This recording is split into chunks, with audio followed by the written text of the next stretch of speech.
और पद्मव्रत राजा एक काल गुफा नाम की एक गुफा में जा पहुंचा।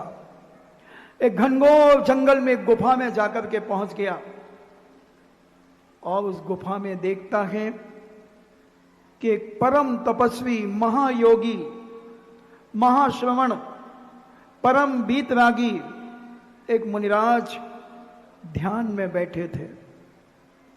वे बड़े तपस्वी, रत्नत्व से विभूषित, परम शांत मुद्रा में विराजमान थे। राजा पद्मव्रत ने बड़ी भक्ति और श्रद्धा के साथ उनके दर्शन किए, उनके पाद प्रक्षालन किए और अपने जीवन को धन्य किया। जैसे ही तप में लीन मुनिराज को तपा हुआ देखा, जैसे एक धधकती हुई अग्नि में लोहे पिंड अगर डाल दिया जाए वह तप करके लाल सुर्ख हो जाता है, और उसी पिंड को संसी से पकड़ करके पानी में डाल दिया जाए वही पिंड शांत हो जाता है। ऐसे ही पद्मव्रत राजा की थकान पूज बीतराग मुनियों की दर्शन करके शांत हो गई, और शांत होकर उसी समय घोड़े पर से उतरकर राजा ने पाद प्रक्षालन किया, भक्ति की, नमोस्तु किया और नमस्कार करके कहा कि हे भगवान, धर्म का उपदेश दीजिए, हमें अपने जीवन को चलाने का निर्देश दीजिए। तब पूज्यवर ने सम्यक दर्शन से लेकर सम्यक दर्शन की महिमा को बताते हुए 12 व्रतों का वर्णन किया। अहिंसाणुव्रत, सत्याणुव्रत, अचौर्याणुव्रत, ब्रह्मचर्याणुव्रत, परिग्रह परिमाण व्रत, दिग्व्रत, देशव्रत, अनवट दंड व्रत, सामायिक प्रोषदोपवास, भोगोपभोग और संलेखना या वैयावृत्ति, ऐसे 12 व्रतों का उपदेश दिया। देखो, मरना तो सबको है कि पठारी के लोग शायद नहीं मरेंगे, मरेंगे। जब मरना ही है तो 12 व्रतों को लेकर के मरना,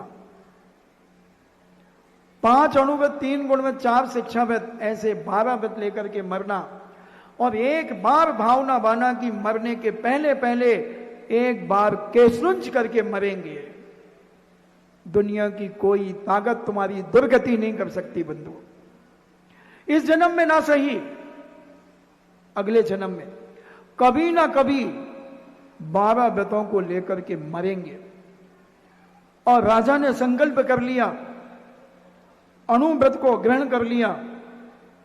अब उसके बाद उन्होंने पूज्य मुनिराज से पूछा कि हे प्रभु, इस संसार के आधार, इस समय जिन धर्म रूप समुद्र को बढ़ाने वाले आप सभी के गुणज्ञ और कौन है? चंद्रमा और भी कोई है या नहीं?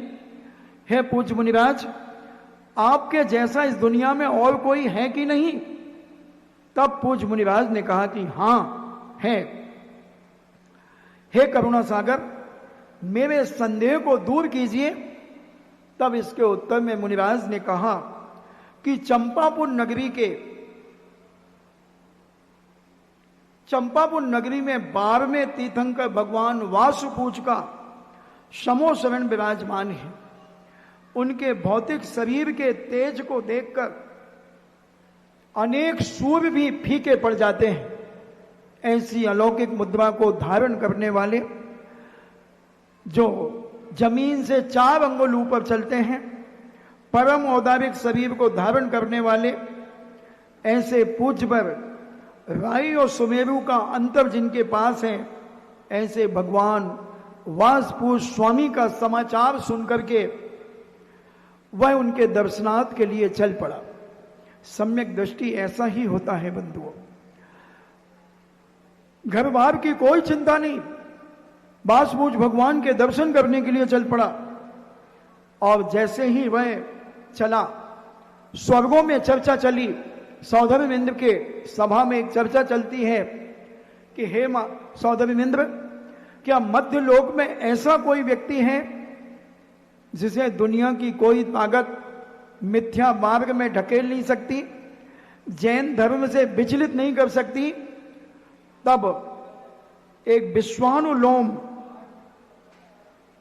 नाम का और एक धन्वंतरी नाम के दो देवता सौदामिनी इंद्र से आज्ञा लेकर राजा पद्म को विघ्न डालने के लिए आ गए।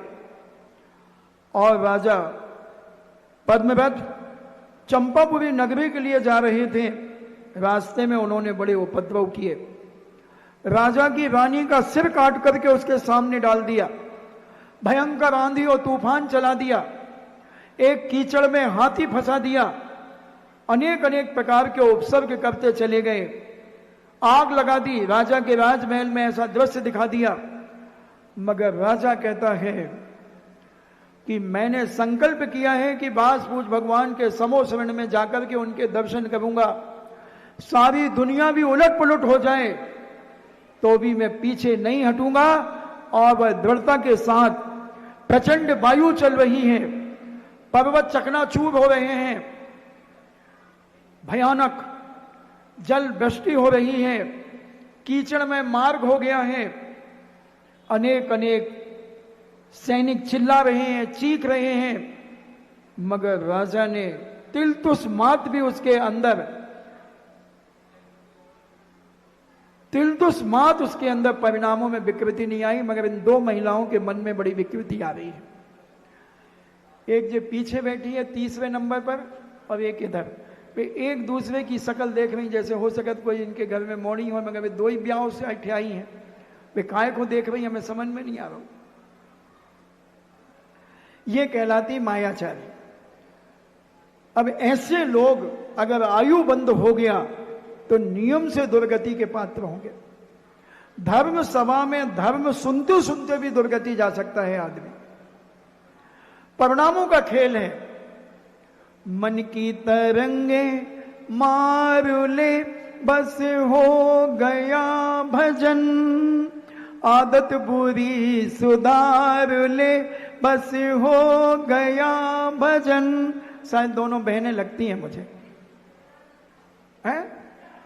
हाँ, जब ही छल कपट आ रहा, वही हम सोचे जान नहीं पहचान नहीं, और मियां बीबी सलाम, ये कैसे हो रहा? तो ये है पाप का उदय। इतनी श्रद्धा की बात सुनने मिल रही है कि इतना संकट आने के बाद भी उसके परिणाम विचलित नहीं हो रहे हैं कि मैं रास्ता बदल दूं, मैं बासपूज भगवान के दर्शन करने ना जाऊं, चल मैं बासपूज भगवान के दर्शन करने ना जाऊं, ऐसा परिणाम उसके अंदर नहीं आ रहा है। और जब देवों ने देखा कि ये बड़ा दृढ़ है, विश्वासी है, तब दोनों देवों ने अपनी शक्ति को प्रकट किया और कहा कि राजन, हम तुम्हारी श्रद्धा की परीक्षा ले रहे थे, हम तुम्हारे विश्वास की परीक्षा ले रहे थे। जाओ और चंपापुरी नगरी में जाकर के तुम जिनैन भगवान के दर्शन करो जो अष्ट प्रातिहारों से युक्त हैं। और उन देवों ने उन राजा के लिए बहुत मूल्यवान एक हार दिया, और वह हार देकर के कहा कि यह तुम्हें कभी किसी भी प्रकार से परेशानी आ जाए तो तुम इस हार के माध्यम से अपने जीवन को सफल बनाओगे, और मिथ्यात्व तुम्हारा नष्ट हो गया है आदि आदि। क्योंकि उनके मन नहीं लग रहे। अब आयु बंद हो जाए बेचारियों को, सो दुर्गति से हैं भाई। यही से हमारा मन कह रहा हो कि प्रवचन बंद कर दूं कि चालू रखूं। अब उनको अगर आयु बंद होगा तो हो जान दे, अपन को क्या जान, जैसी करनी वैसी भरनी, देख तमाशा, जो जैसा करेगा वैसा भरेगा। और बड़ी प्रसन्नता से नमः श्री बास पूजाए पूज पर की जयकार की, नमस्कार किया, और वह हाथी पर आगे बढ़ाया। पद्मव्रत यह देखकर आनंद विभोर हो गया, और देवों ने उनकी बहुत प्रशंसा की, और पद्मव्रत को सब प्रकार की बीमारी नष्ट करने वाला एक दिव्य हार दिया, और एक बहुत सुंदर बीणा जिसकी आवाज 12 किलोमीटर दूर तक जाती थी जब बीणा बजाते थे। ऐसी दो चीजें उन्होंने दी, और अपने स्थान पर देवता चले गए। क्षण ठीक कहा है कि जिसके हृदय में जिनेन भगवान के प्रति श्रद्धा होती है उसका दुनिया की कोई ताकत उसका बाल बांका नहीं कर सकती और उनके काम सिद्ध हो जाते हैं। ऐसा संदेह अपने जीवन में कभी नहीं करना कि जिनेन भगवान की भक्ति से हमारे काम नहीं होते। बंधुओं, काम तो इनकी भक्ति से ही होंगे। इतनी दृढ़ श्रद्धा अपने जीवन में बना करके रखें।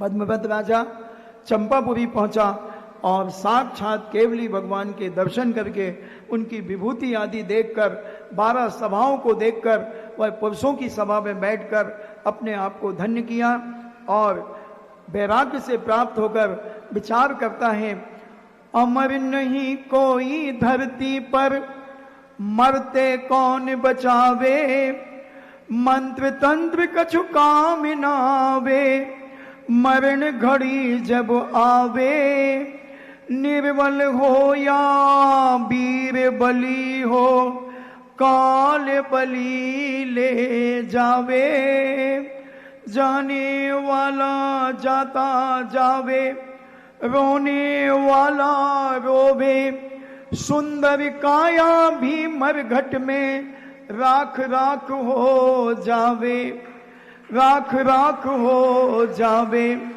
तन पिंजड़े से प्राण पखेरु बाहर जब आ जावे, घर वाली द्वारे तक जावे, बेटा अगन लगावे।